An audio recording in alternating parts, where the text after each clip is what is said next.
All right, welcome back to another episode of the Swing Hard podcast. Today, I'm with my Vice President of Food and Beverage, Misha Davidson. Misha, thanks for being here. Thanks so much for having me. I don't know if this is going to be more painful over the next 30 minutes for me or for you. Maybe you, but none of it will be usable, so what's the difference? We'll just do it for academia, pretend. Let's do it. Yeah. Well, Misha, food and beverage is something that is a big focus for us in our business. It's very forward customer facing for our members and our guests, but I think it's something that we could dive into and help people understand the nuances of food and beverage in the golf industry as opposed to maybe just regular hospitality and food and beverage. But first of all, can you tell us just a little bit about your background and how you've been working with us for a number of years now, and just give us a little bit of history? I've worked in food and beverage at private golf clubs and public golf clubs for 20 years across Canada. 20 years. And I know I look young. We know differently. And behave accordingly. We know differently. And where were those across the country, but what were some of those different clubs that you were at? Ontario Maple Downs was probably the big one. Awesome private club in GTA. I was in Halifax and I was in PEI, and then kind of set up in Calgary. And you've been in Calgary how long now? 10 years? 10 years, yeah. It's been a while. Good. And I've been with you for, 5 painful years-ish.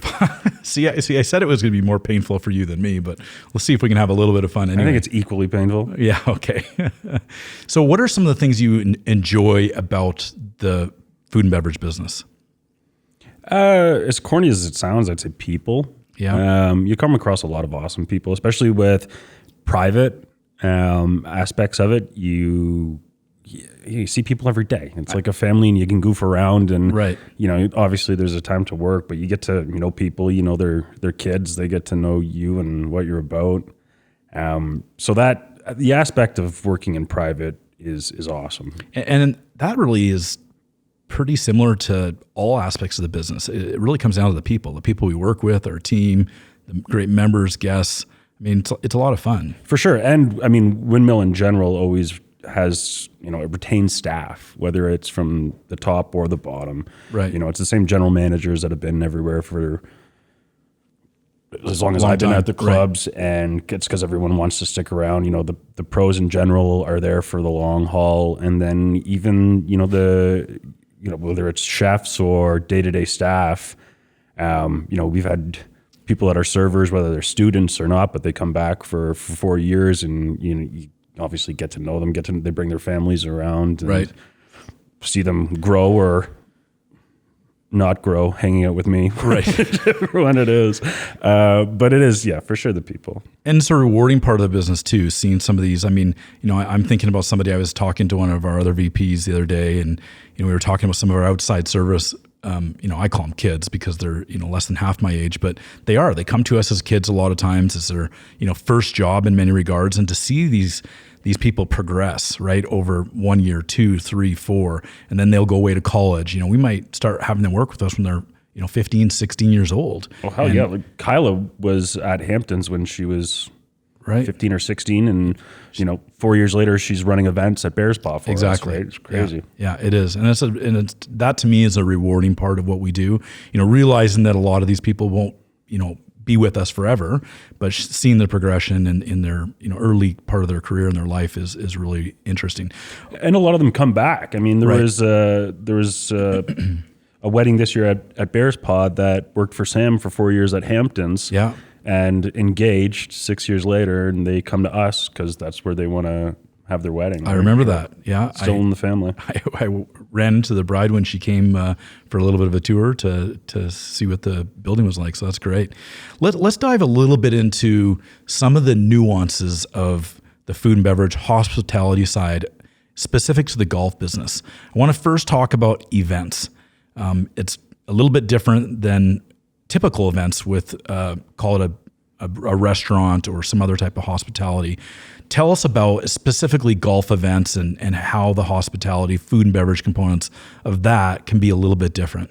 It's a total different ballgame in terms of everything. Restaurants, we do 100 weddings and 100 tournaments in a year. Right. That's insane. I mean, there's the two aspects of the seasonality of restaurants that were never open during the winter, but we've changed that, and Yep. we're still trying to change that. Yeah, still working on it. Yeah. Where, the Hamptons a few years ago closed when the golf season closed, and now we're open every Friday for 11 months of the year. Right. Bears Paw were 11 and a half months because we wanted to keep it full year round. In terms of the events, when you have 100 weddings and you can spread it across the calendar, it helps you stay alive in the off-season months. And helps us retain some of those great people too. 100%. Yeah. And it keeps your members engaged, right? Where a lot of the time it's like, this is your summer social life, and then you shut down for 4 or 5 months, whether you're in the country or out of the country, but you just have a different set it and forget it schedule. Right. Where if you can keep doing member events on Fridays, which we've done, at Bears Pond with live music and keeping people wanting to come here, that kind of populates your business on a Friday night, and then you have your Saturday nights for events, and you try to pack that as best as you can. As I said, when you have 100 weddings, there's only so many you can do during the week during the season. For sure, yeah. Where you pack the off season, and your wedding season, you want to try to grow outside of the months of the summer up until the fall, and then you want your Christmas or holiday party to grow outside of December towards the fall, or even into January, which happens.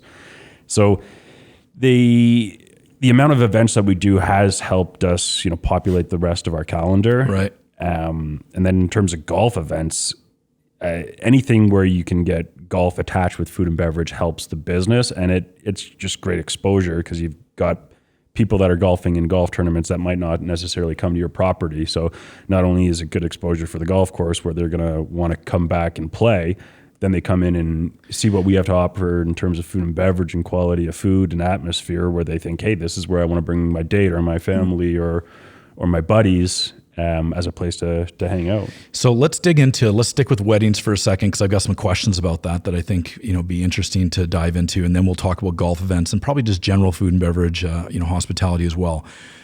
I coincidentally was just at 2 of my nephews getting married within the last month. And so, kind of reinvigorated some of those, feelings I had when I got married, or some of the other weddings I've been to. Did you speak at the weddings? Maybe I spoke at one of them in particular, but like MC? Maybe. Went okay, actually, actually, there might actually be some footage floating around on that. We'll have to go to the bottom of the vault with the rest of this one. Probably. Okay. But, that day in particular for a wedding is, probably the most important day of those two individuals' lives, especially up until that point where they're getting married. And so it's also the most expensive party they're ever going to throw. For sure it is. But what are things that we do as an organization, that you do, your team does, to really hone in on the organization of it, the logistics, give people that are maybe watching or listening to this some perspective on the level of detail that we go through in order to make that the best day we can for those people? I guess there's two different perspectives. From the perspective of staff, for us, it's communication. Everything we do is we have event sheets that go to every department. Right. Because when we do weddings, it goes beyond food and beverage. Definitely goes beyond the building a lot of times. For sure. Yeah. Right. So, the head pro needs to know, the grounds crew needs to know, because we've got ceremonies that are on the 10th tee or potentially on close to a hole. We don't want to disrupt golf, but if we can offer, scenic backgrounds for our ceremonies, like, why not capitalize on that beauty for them? So communication in terms of events, big time, especially the way we operate is we customize a lot more than most people do.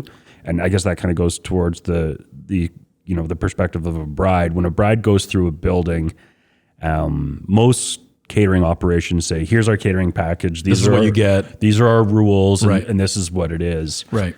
I kind of growing up and selling weddings in Toronto, it was very, this is what we can do, and we're going to do this, and we can open the doors, and the food's going to be great. And it was kind of a lot of fluff, where now we tour brides and we say, hey, look, try to customize as much as we can for them. This is the building.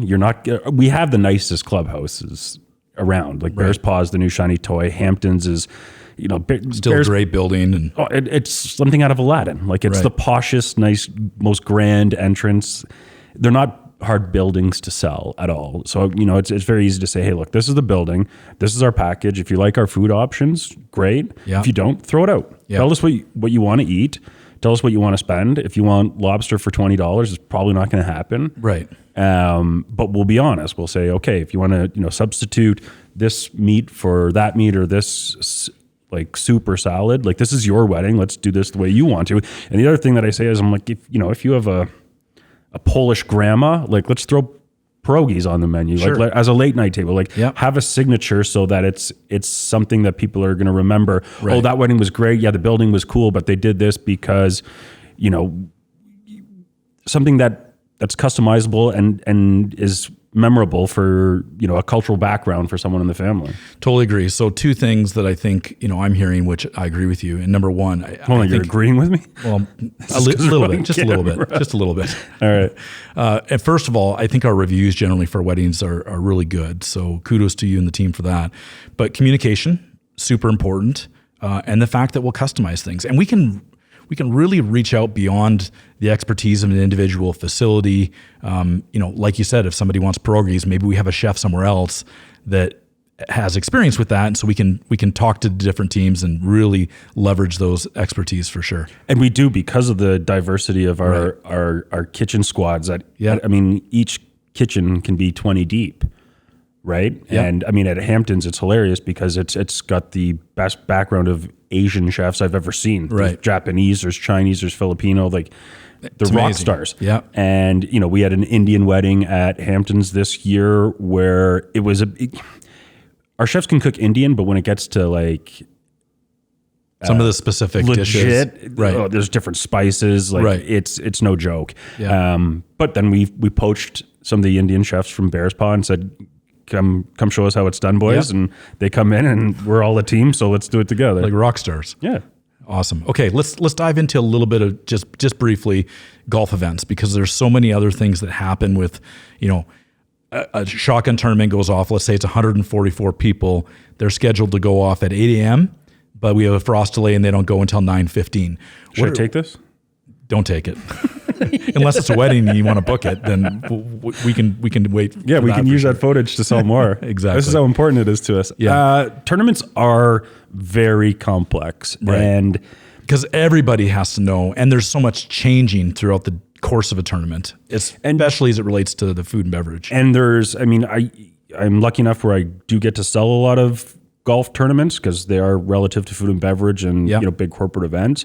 But there's with weddings, for the most part, we communicate with the other departments, but it's the food and beverage manager and the chef that execute. When it's a tournament, it's every single employee is dialed in. Right. And it starts with, arrival time of the host, and it goes to, okay, on hole 1, 4, 9, 11, and 13, we need drink holes. We need 7 tents. We need an 8-foot table at each. We need to have 2 fold-up chairs. When do those chairs go out? Do they go out the night before? Bins of beer and ice out there. But we can't put it out the night before because we have to be able to mow so that the course is in and the irrigation's going to be going the night before. And we can't let water get all over the linens.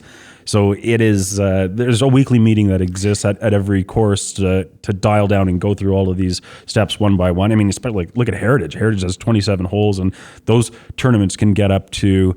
Well, it's supposed to be 212.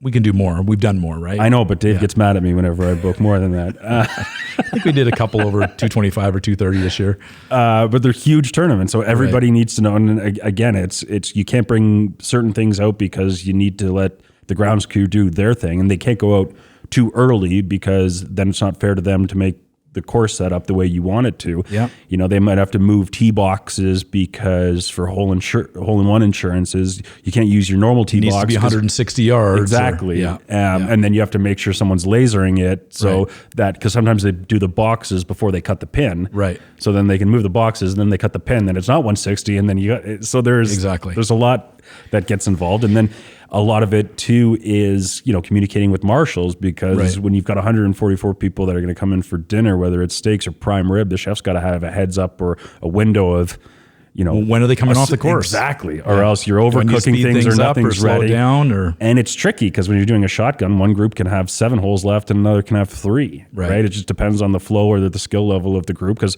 sometimes you've got a bunch of rock stars that are playing a scramble and they could do it in no time. And then you have people in a tournament that are just not familiar golfers. Well, and like you said, I think one of the keys with these tournaments, there's so much food and beverage that often happens out on the course, but the amount of time we actually have to execute, like if we have an 8 a.m. shotgun, like we have people out there starting probably 6 o'clock, but in 2-hour window there, in order to be fully set up with all these tents and all of the logistical things that happen and all the mistakes that can happen along the way, it really is quite impressive what the team is able to accomplish. And on top of that, you've got all these, you usually have a tournament coordinator, but when you get to some of these bigger, especially a lot of tournaments or charities, you get a lot of volunteers. Yeah. So you've got people that you've never met before coming up to your employees that don't know who's in charge, and they're asking for things that aren't on the sheet that the host never told us about that a volunteer wants. And you're just like, oh, we actually need 3 more tables out on these holes now. And oh, no problem. And some of these tournaments are so big where the night before we've got, Sammy here or Paul, Sam's running to go get more, whatever it is, whether it's tables or tents or KP markers, and Paul's running to get linens from Hamptons because there's so many tables out on the course. So the registration table's so big. And those are things you can't miss the day of. You've got to be prepared the day before, because if they're coming that morning, we've got to be ready for that. We've got to think ahead. Especially morning ones, because your window runs out quickly, where there's, you've got to say, hey, you got to make sure your people are at carts 15 minutes before actual tee off time, because if it's a 9 o'clock shotgun and you're not leaving till 9 o'clock, then you're not teeing off till 9:15. It pushes everything back. Not only the food, but then it pushes back your tee sheet for whatever has to exist after that tournament. Right. Okay, I'm gonna stay with food and beverage. Obviously, that's what we're talking about here today. But I want to talk about just general food and beverage in the clubhouse, and I want to first talk about menus and how we design menus, because our everyday, we've talked a lot about events now, both weddings, golf events, and there's lots of other types of events that we host as well. But every day we open as, food and beverage in the restaurant area, depending on what club we have different facilities that have different, food and beverage offerings. But tell me about menus. How do we focus on menus, because there's a seasonality component to it. We're really busy for 6 months of the year, and then we're kind of really slow 6 months a year, and we're trying to work on that so we can generate more year-round business.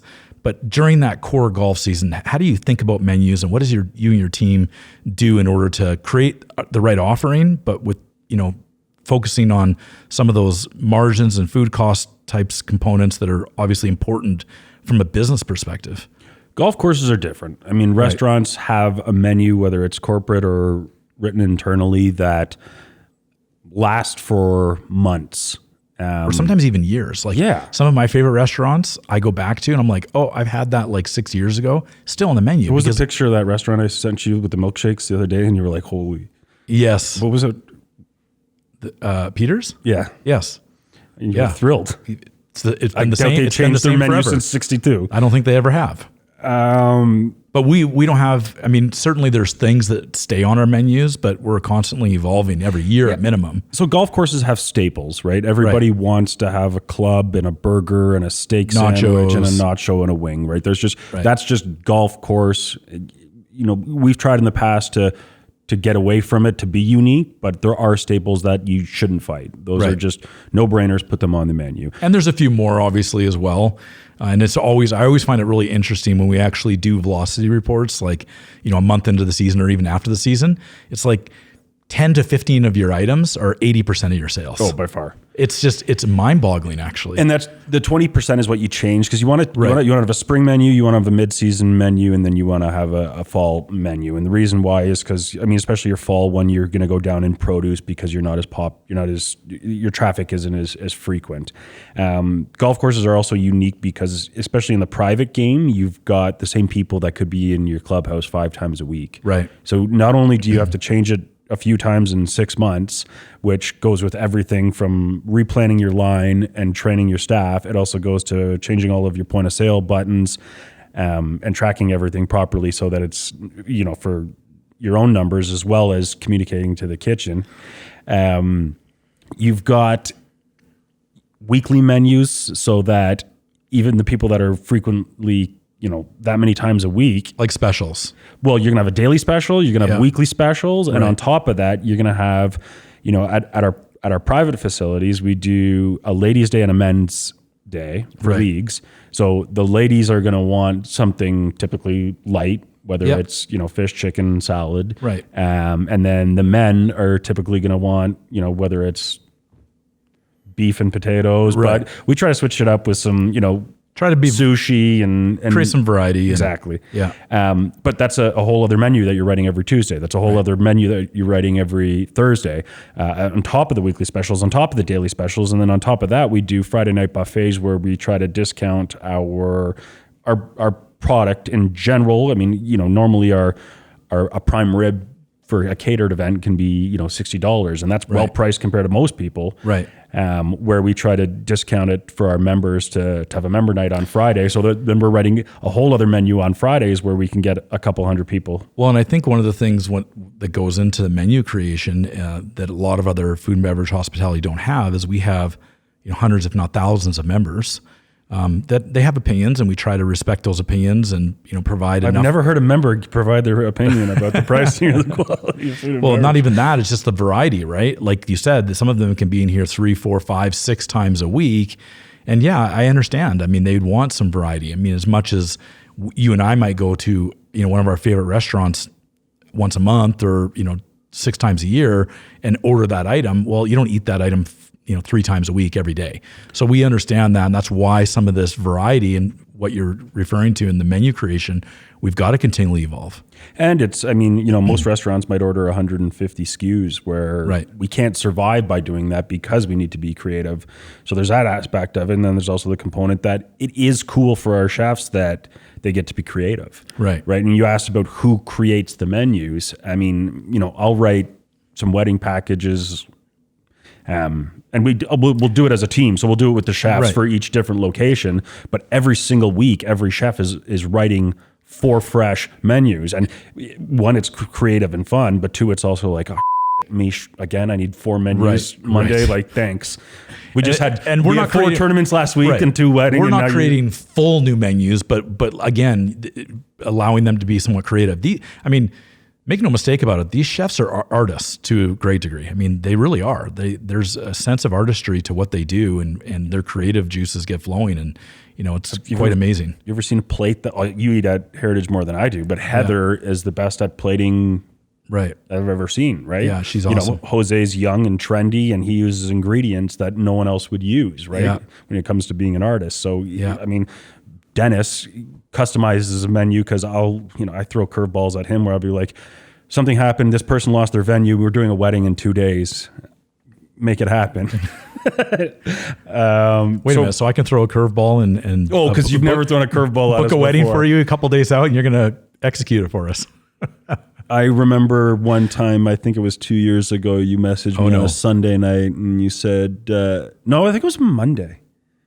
You said, hey, Mish, by the way, we got the opportunity to operate Bear's Paw this season. Oh, right. We're open on Friday. Right, that was a few years back. So you gave us 4 days notice without a single employee to open a food and beverage. We did it. Yeah, we did. We did it. So that's a curveball.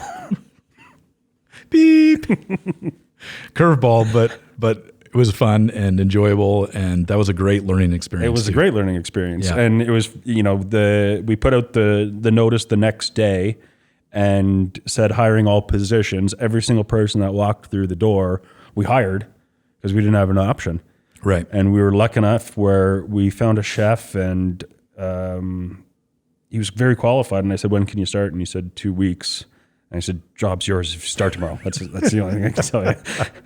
He did it too. He did. Yeah. And we ordered quickly. And that was the thing. You just have to manage expectations. Right. So we opened in 4 days. And on the first day of operations, we had a snack shop that had, hot dogs and chips and chocolate bars. And, our restaurant had chicken fingers and fries and burgers and a club and, fish and chips and a salad and a soup. And we started with 10 items on day 1. And, by day 7, we were up to 16 items, right? So it was just do what you can do quickly and execute properly and then grow from there. Right.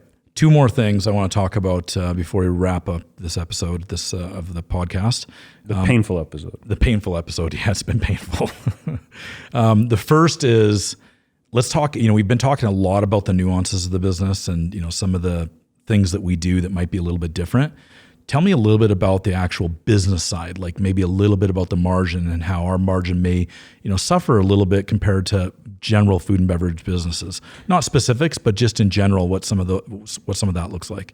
Well, I mean, the majority of restaurants go down in 2 years. Within the first 2 years, yeah, right? I mean, that's the business. And it is because the margins are so small, especially in today's temperature. I mean, during COVID, it's guessed that about 15,000 restaurants will go under in Canada for independent properties. And it's because the margins are so small. And if you're going to control the amount of traffic you get, then, right. Something's got to give. Right. For us, we were very fortunate in the fact that golf boomed because it was one of the only things that could survive. Yeah. But it was definitely massively difficult. I mean, at Hamptons alone, the first year of COVID, we lost 26 weddings. Right. Right. And you got to think, and those are big. Those are huge. Those I mean, are huge that's almost us. $500,000 in sales. Right. So it's very difficult. Yeah. Margins are small, and every time that there should be a price increase, you've got people that say they balk at it. Right. Because there's somewhere else that's doing it for less, but it's either because they've got more traffic and they can afford to do that, or it's because it's a loss leader so that they can sell other things on their menu. And some of the things that, we are challenged with at times is we will be open, or we are open at times when a typical restaurant or food and beverage facility wouldn't be open. Like if we open for breakfast, at certain days of the week, we might only serve 6 breakfasts, but we've got to have servers here. We've got to have people in the kitchen. We've got to, open the doors. I mean, it's totally a loss leader for us, right? And the majority of food and beverage operations like golf courses lose money. Right. Or break even. A lot of them break even, but I was looking at one with Gord today that lost $250,000 last year, a private club in Calgary. Yeah. In food and beverage alone. Doesn't surprise me. And it's because you have to have bodies in multiple places. You have to have someone in a snack shop. You have to have someone on a cart. You have to have someone in a restaurant. You have to have someone cooking. There's just bodies. Well, and we deal with weather challenges. Like you schedule those people, and then all of a sudden weather rolls in, and you had 220 people coming to the golf course that day, and it's now down to 60. And a food and beverage manager's job is very difficult in the season because they don't have the luxury of not looking at their phone on their days off. Right. Because if rain's coming in, they have to communicate to all their staff, come in late, don't come in. There's so much juggling involved with the schedule at a golf course. Yeah, no question. Okay, last thing I wanted to ask you is the single biggest challenge in this side of the business in food and beverage. Working with you. Besides that was a given. You've been with me for a while, so it hasn't been all bad. But yeah, maybe the worst part of it. In terms of challenges, it is. It's difficult to going back to margins and pricing. It's somebody can find something elsewhere and say, well, how do you charge this or how do you charge this? But there's just different ripple effects to the business where freight goes up by 3 times in the last month. Yeah. How do you just go and say, okay, that change item that was $18 is now $21. Yeah. Right. So those challenges are tricky, and all in all, I love our properties because we do have a great culture. We do have a great staff where they're places that people want to come. Yeah. And for the most part, it's so rewarding because everyone's very appreciative, and they're grateful for the operation that we've set up, whether it's members big time, returning customers. Weddings is huge. Like you see a groom that you haven't seen in 8 years, and they're like, our wedding was the best. We still get compliments. Like that's so rewarding. But challenging aspects are definitely that, someone's seen a price somewhere else or says, So would it be fair to say that maybe what you're suggesting is just managing expectations, whether it's managing expectations that I have because that's impossible, of course, because from a business standpoint, or all of our members and guests, right? Because they don't want to see a menu one week where it's an $18 and then we've had price increases and all of a sudden it needs to be $20. Yeah. And it's almost like culturally everyone's a foodie. Like everyone eats out a lot. And it's getting more and more like that. Oh my, everything. Whether it's through social media or television, it's just everybody knows so much about food. Yeah. Whether it's the pricing attached or whether it's, the quality or, the flavors. Everyone's a bit of a savant. So in terms of the challenges, like, you have to take the heat, and sometimes you get battered for something that maybe not that bad, but is part of manage the expectations and do everything we can. Mm-hmm. Well, you did okay. Maybe I'll invite you back again. I doubt it. Yeah, probably not. It's not. Hopefully you guys enjoyed that episode of the Swing Hard podcast. Misha, thanks for coming again. Hopefully it was insightful as well. Food and beverage is definitely a part of the business that is ever evolving, but something we are trying to do a better job with all the time. We'll see you on the next episode.